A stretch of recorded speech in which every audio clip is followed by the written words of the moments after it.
Selamat datang di dunia polos.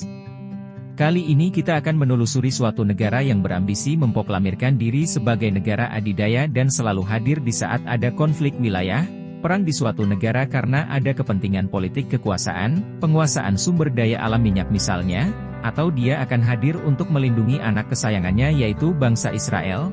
Dia adalah negara Amerika Serikat. Pernahkah Anda merenungkan pertanyaan, seberapa signifikankah pengaruh orang-orang Yahudi terhadap status Amerika sebagai kekuatan dunia?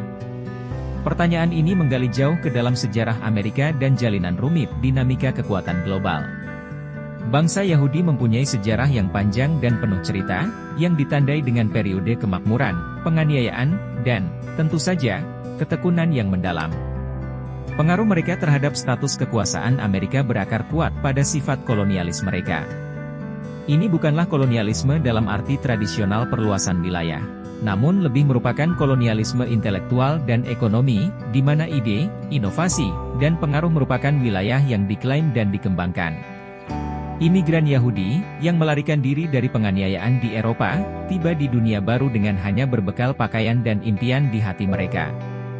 Mereka membawa budaya ketahanan, kemampuan beradaptasi, dan nilai mendalam terhadap pendidikan dan pengetahuan.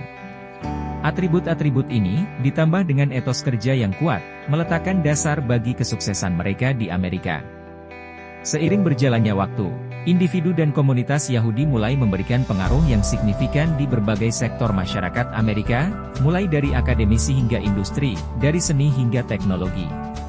Pengaruh ini tidak hanya terbatas pada Amerika saja, namun meluas secara global, sehingga membentuk persepsi dunia mengenai Amerika Serikat sebagai pusat inovasi dan kekuatan ekonomi. Penting untuk dicatat bahwa dukungan Amerika terhadap Israel dapat dilihat sebagai cerminan dari pengaruh ini.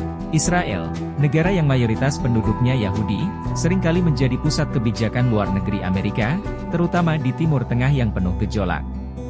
Ketika terjadi perselisihan, seringkali ditemukan kepentingan-kepentingan yang bersinggungan antara Amerika dan Israel.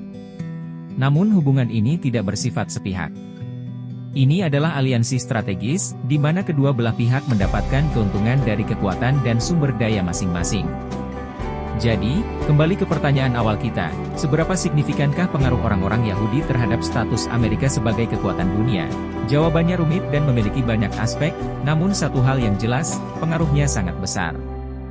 Singkatnya, sifat kolonialis masyarakat Yahudi yang ditandai dengan ekspansi intelektual dan ekonomi telah memainkan peran penting dalam membentuk Amerika sebagai kekuatan dunia. Imigran Yahudi, dengan ketahanan, kemampuan beradaptasi, dan penekanan pada pendidikan, telah memberikan kontribusi yang signifikan terhadap berbagai sektor masyarakat Amerika. Pengaruh mereka meluas secara global dan membentuk persepsi dunia terhadap Amerika. Terakhir, aliansi strategis antara Amerika Serikat dan Israel, yang merupakan negara mayoritas Yahudi, mencerminkan pengaruh ini dan semakin memperkuat posisi Amerika di kancah global. Saat kita melangkah ke masa depan, penting untuk mengakui dan memahami dinamika yang rumit ini. Bagaimanapun, pemahaman yang berbeda tentang masa lalu dapat memberikan wawasan berharga untuk menavigasi kompleksitas masa kini dan ketidakpastian di masa depan. Mengapa Amerika, sebuah negara yang terkenal dengan cita-cita demokrasi dan upayanya mencapai perdamaian, seringkali menjadi pusat konflik global? Pertanyaan yang menarik ini menuntut kita menyelami sejarah secara mendalam. Jadi, bersiaplah untuk melakukan perjalanan melintasi waktu. Asal-usul keterlibatan Amerika dalam konflik global dimulai pada akhir abad ke-18. Perang Kuasi dengan Perancis, yang berlangsung antara 1798 hingga 1800 tahun, menandai konflik internasional besar pertama Amerika pasca kemerdekaan. Perang tersebut, terutama terjadi di Laut Lepas, merupakan bukti keinginan negara muda ini untuk melindungi kepentingan perdagangannya. Mari kita uraikan sejarah intervensi Amerika dan dampaknya, dimulai dari era pasca Perang Dunia Kedua. Periode Perang Dingin menandai awal keterlibatan aktif Amerika dalam urusan global, dengan berdirinya doktrin Truman pada tahun 1947. Kebijakan ini membenarkan intervensi di Yunani dan Turki dengan dalih mencegah penyebaran komunisme. Hal ini menunjukkan dengan jelas peran baru Amerika sebagai pengawas global.